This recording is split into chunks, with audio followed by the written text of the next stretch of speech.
我们现在看到了这个大熊猫，它叫做福凤，那么它产的是一只双胞胎，它现在手上抱着的是其中的一只，那另外一只在哪里？另外一只就是在育幼室，我们人工来育幼，然后辅助它待在。给大家卖个关子哈，一会儿我们也会去探访这个育幼室，来看看今年新生的大熊猫幼崽。当然不只有福凤的宝宝，还有其他大熊猫的幼崽。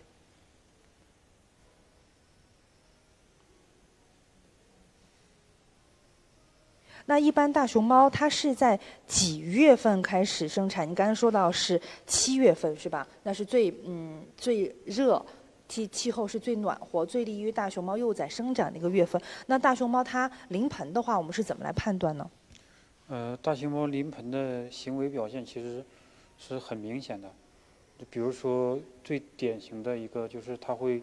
宫缩，宫缩的话，它就我们就是说的弩责，它就会，然后用我们普通话就是讲它会用力挣，把幼崽给挤压出来，对，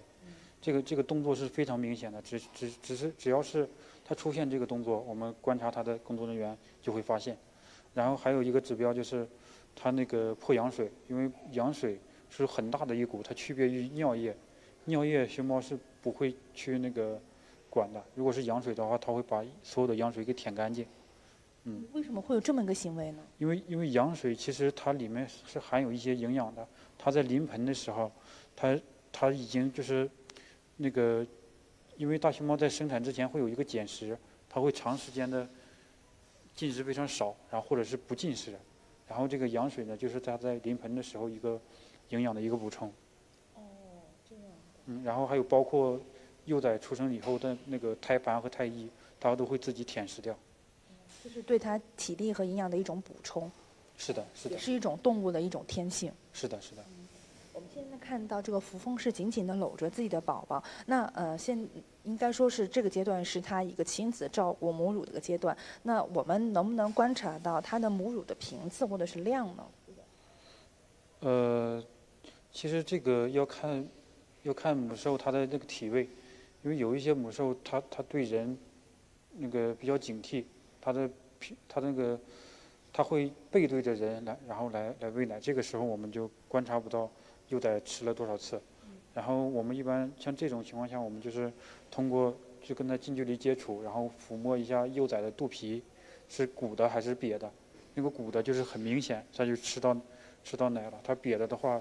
它也不睡不安稳，它会经常叫，就是提醒母猫换姿势来，然后来哺育它。这个时候如果幼崽叫的频率很高，我们也会人为的去干预，去看一下，检查一下到底是因为什么叫。因为幼崽它表达的它的需求的最主要的一个方式就是叫声。其实就跟我们人类的宝宝一样，它饿了它就会哭，它不舒服了可能也会哭，它就会叫出来，就相当于是一种求救的信号。对，是可以这样理解。那福凤是第几次生崽呢？福凤也是第一次生崽。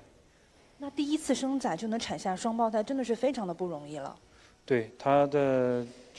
表现，我们就是通过就整个一个新生，就是第一次生产的一些雌性大熊猫里面，它的表现算是比较好的。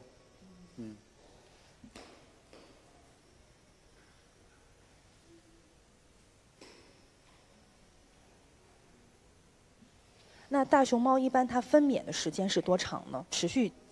这个会多长时间？大熊猫分娩的时间一般会在几个小时到，甚至还有超过30多个小时的。那在这个时间的时候呢，工作人员就一直要守在它的身边。对，我们会有2个人互相配合着，然后来从2个不同的角度来全方位的观察它的一个进展。那熊猫幼崽才生下来之后，工作人员是立即要把它拿到那个育幼室，还是说要等待母猫的反应，看它能不能自己把孩子抱起来，自己去育幼呢？这个我们还是要看母熊猫的状态。它如果生的第一胎的话，我们会就是看一下母猫的它的反应。它如果是，就比方说它第一次它不懂怎么带，然后，但是我们也会给它机会，让它尝试自己去带。但是它如果实在是它不想带的话，就会拿到育幼室，然后进行人工育幼，或者是给它找日龄相近的一个养母。然后比方说双胞胎的话，它只能带一只，比如说它抱了第一只生产的，然后第二只生产出来之后在地上翻滚，它如果那个它不想要的话，我们也会给它那个取出来。然后还有一些是会根据幼崽叫声的大小，比方说另一只幼崽叫声很大，它会把另一只吊起来，然后会把这一只叫声小的放在地上，我们会把它弃养的那一只拿出来。我感觉这个时候当妈妈也不容易啊，嗷嗷两只宝宝在身边嗷嗷叫，真的就是顾得了这个顾不了那个。对，是这样的，因为大熊猫生产虽然崽子很小，但是它生产的这个过程还是非常辛苦，然后我们就非常的辛苦。对，还是非常的辛苦，然后两只的话，它就是没有精力带，然后它的母乳量也不足以喂养两只。我们现在观察福凤，它的动作是在做什么呢？它现在在舔幼崽，因为刚才听到了幼崽的叫了几声，它正在就是自己在判断，这幼崽是想干什么，比如说是想排便了，它就会舔舐幼崽的肛门，然后想喂奶了，它会调整体位，就把它放在乳头附近。真的是一个非常负责任的新手妈妈，就是宝宝一哭，她就能做出反应。因为我们刚刚在直播来到这里的时候，我们看到其实她是抱着自己的宝宝，很安静的躺在那里。我们现在离这个兽舍是在门外，我们的摄像是在兽舍当中，所以说我们的话筒可能收不到这个幼崽的声音，但是我们能够耳朵听得到它发出的嘤的这种像类似于婴儿的这种叫声，这种声音是非常的软绵的，比如说是熊猫妈妈，就是我们听着心里面都会就像化了一样。是的，它那个声音就是提醒母亲，它需要母亲的照顾。好的，谢谢刘老师。我们将去前往到育幼室去探访今年新生的大熊猫幼崽。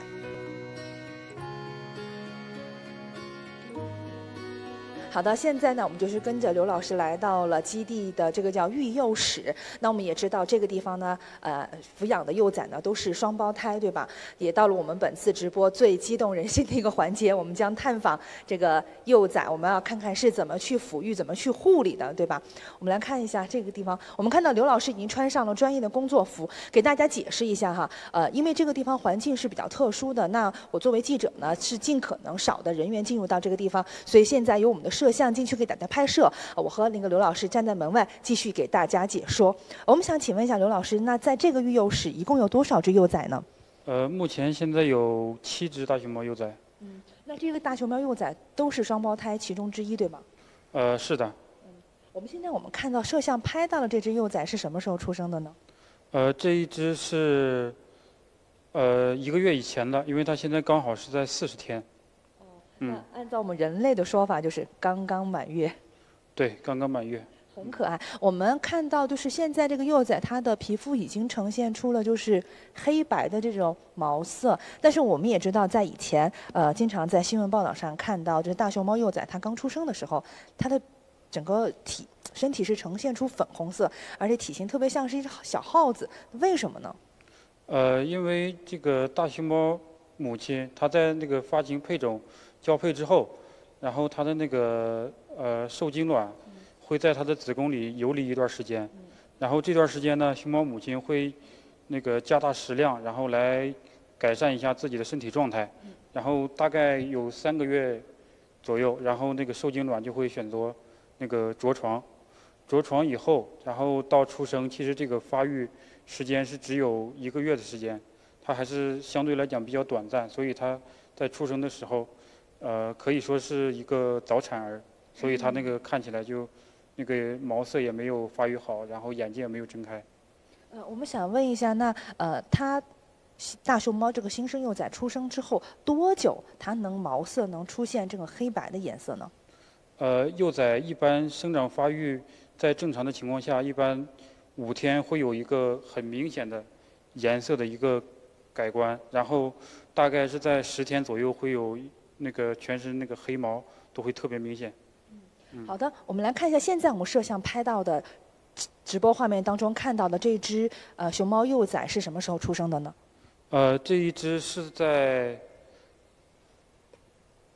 这一只的时间是27天的。27天哦，那它比刚才我们看到的这只还要再小个10多天。对。而且我们在那个画面当中还看到哈，来给我们摄像再给一个镜头，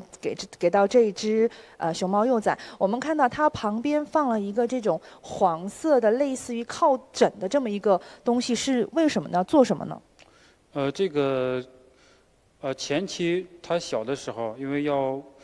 用毯子把它的身体裹住，要模仿母亲那个拥抱的那种就是挤压感，这样它会有一种安全感。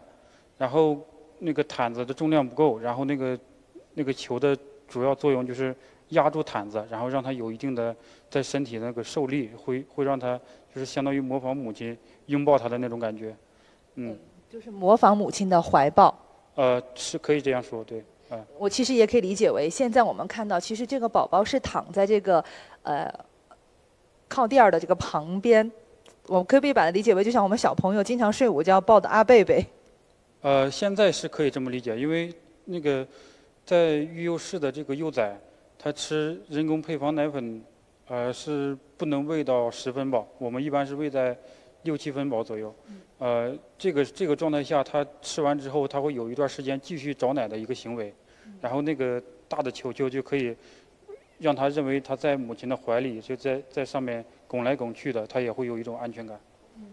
我们想问一下，就是一般这个大熊猫幼崽出生时的体重是多少呢？现在我们统计的数据，平均体重大概是在140克到150克左右。那如果是双胞胎，是不是会更轻一些？单只体重会更轻一些？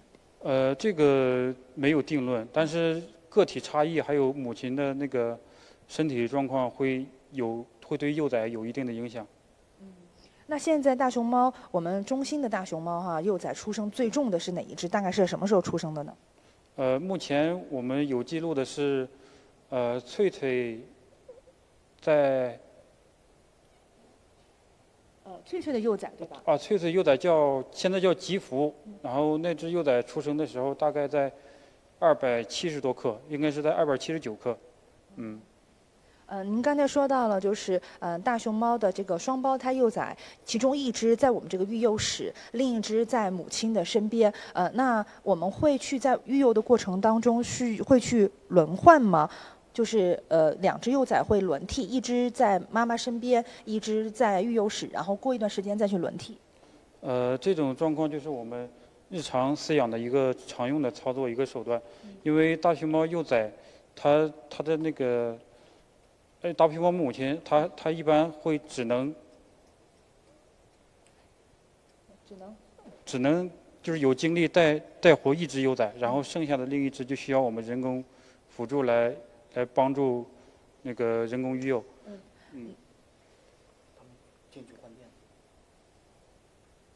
那我们那个就是想问一下，如果说是这个轮换的话，大概是多长时间换一次？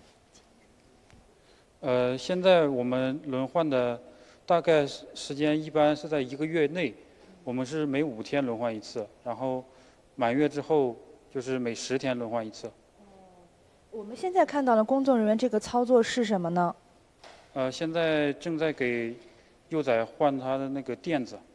那个垫子就是因为在母亲那里的幼崽，母亲会抱在怀里，然后那个纯棉的垫子会比较柔软，然后就模仿母亲那个肚子上的那个毛发的感觉。我仔细看了一下这个纯棉的垫子，跟现在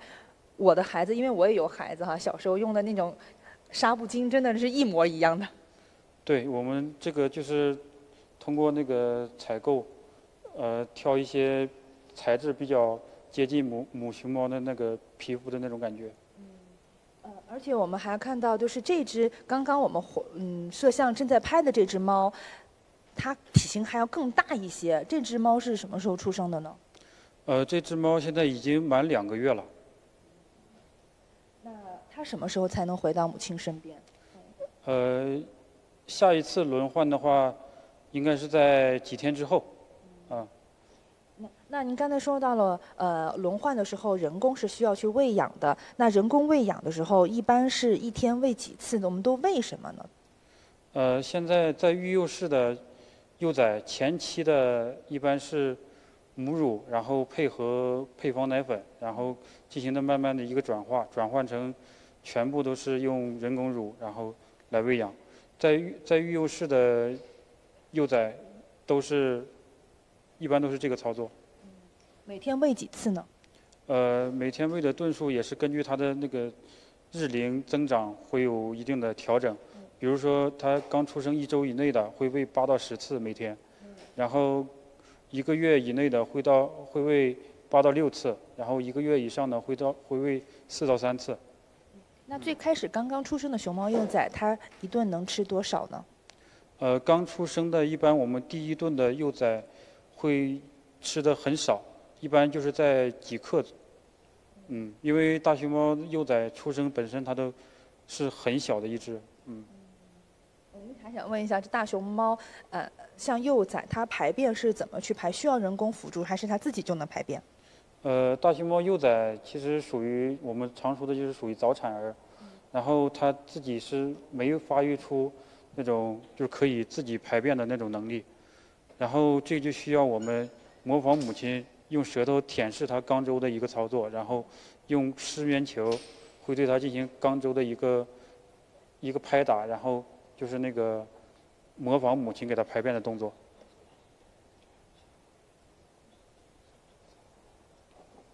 我们还看到，那我们平时在这个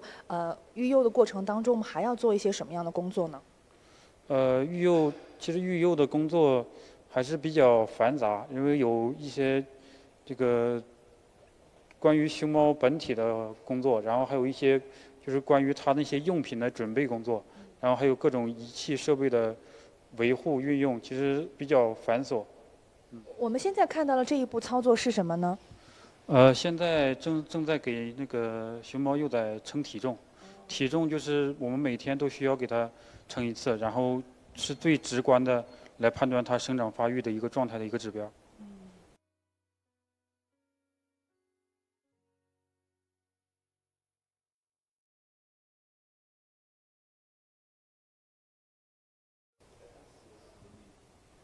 工作人员跟我说3440克，这个是。3440克就是大概在2个月左右的一个重量。我们看到有工作人员，一个工作人员是在去量体重，一个工作人员要记录。对，因为这个熊猫的这些指标是非常重要的，然后这些数据我们都是有留存的。我们现在看到工作人员拿了这个尺子、皮尺是做什么呢？这个主要就是给熊猫测量体尺的那个指标的一个用具。熊猫测量体尺就是只是测量它的身长吗？包括身长，还有其他的一些指标，然后这个也是辅助来判断它那个生长发育的一个状态。都有哪些呢？比如说有没有颈长，就是颈围啊、头围啊什么的？有，然后我们那个数据一般是头长，然后体长、尾长，然后还有四肢，然后还有像您刚才说的那个颈围、胸围、腹围，然后还有它胳膊的那个维度，然后还有膝盖的维度这些。这个也是每天测量，还是说隔1个月或者隔半个月来测量？一般这个是定期测量，比如说我们在就是2个幼崽轮换的时候，这个时间点给它测量，因为它这个维度生长的，如果天数比较接近的话，会不明显。最明显的应该是体重，体重是每天都有变化。我听您这么介绍，我就感觉特别像是我们人类幼崽，就是孩子每个月要去做的这个儿保一样，也是要量他的身高体重，通过他的身高体重来判断他的生长发育的情况。是的，其实是不止这些，然后我们还会定期采集他的那个粪便和尿液，然后送到那个兽医院去给他进行一些化验，然后来检测一下他的那个消化情况。那大熊猫的幼崽什么时候能离开这个育幼室，来到户外去活动呢？像一般它在4个月会走的时候，我们会把它还给母亲，然后由母亲带它在那个产房上生活一段时间，让它能够适应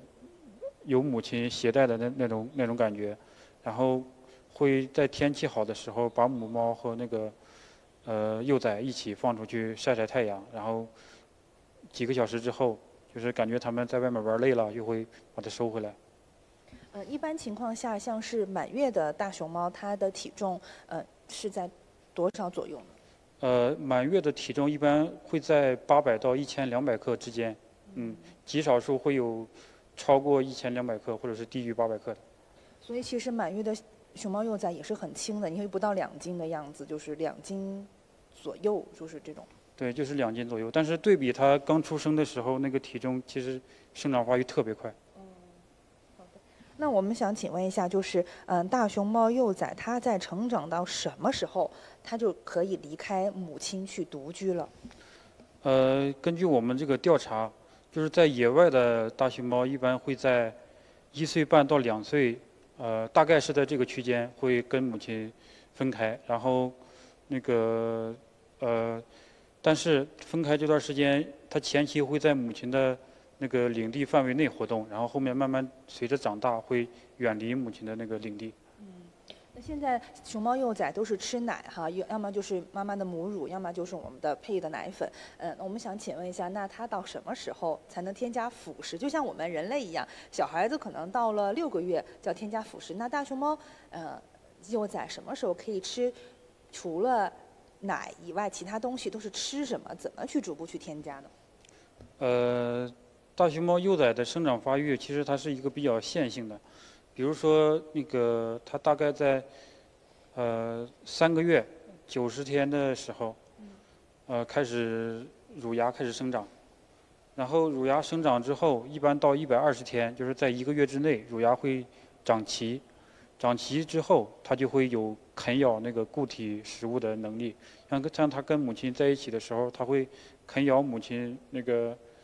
笋子，然后胡萝卜这些比较软的，然后大概在半岁多，然后它会开始吞咽。吞咽我们就可以从粪便中看出它吞下去的那个笋子和胡萝卜。然后大概在1岁多开始，然后会采食少量的竹叶。我们还有一个问题想问，我们在这个育幼室里面看到了，有些熊猫幼崽是躺在这个保温箱里面，有些是放在这个围栏，就是里面有放了一个小筐。那为什么会不同的熊猫会放在不同的地方呢？这个也是根据熊猫生长发育，然后对环境这个要求的一个调整。比如说它刚出生的时候，它那个体毛没有发育完全，然后它本身对温度的那个变化比较敏感，然后我们就会放在这个恒温的育婴箱里面，然后保证它的温度和湿度。然后它长大了以后，比如说在40天左右，然后它这个体毛已经发育完全，然后身体覆盖率都很好，然后这个时候它会对周围环境的那个温度变化会不再那么敏感，然后自身的体温调节也达到成熟，然后我们就可以把它放在外面这个环境里。一般大熊猫幼崽在一天当中的哪个时段去喂养它呢？这个还是根据它生长发育的阶段来调整，因为那个它每天的顿数，像刚才我们讲，小的时候可能8到10顿，然后大的时候就是2到3顿。这个时候我们就是取一个平均值，比如说24小时喂8次的话，那就是每3小时喂1次；喂3次的话，就是每8小时喂1次。其实现在我听到了有熊猫幼崽在叫，因为我们是站在外面，可能我们的话筒收不到这个声音，但它的叫声真的很可爱，就像是一个小婴儿的那种嗷嗷的哭声一样的。对，它是那种嘤嘤的很奶的那个声音。很可爱。那我们现在拍摄呢是在白天，我们看到你们的工作也是在白天。那晚上这个地方有工作人员会值守吗？是的，我们现在就是那个值班制度是24小时一班，然后每天固定的时间去轮换。那晚上我们要做什么呢？很辛苦。晚上的工作跟白天工作其实是一样的，就是还是保证它的这个生活，就是主要就是喂养，然后还有其他一些拓展工作，比方说物资的，它需要那些物品的一些储备、一些整理，然后电器和那个设施设备的一个维护，同样的工作。还有就是，我们还有一个问题想问一下，就是我们也看到了在小熊猫大熊猫幼崽的身下垫的这个垫子哈，其实有点类似于我们婴幼儿用的隔尿垫。有网友也提问说，为什么它不可以用尿不湿？因为那个尿不湿的质感呢，就是比较粗糙，它对于就是很小的熊猫，它们有那种就是摩擦感比较强，因为熊猫幼崽皮肤特别嫩。像这种纯棉的垫子它比较柔软，会对它这个皮肤就是那种磨损会少得多。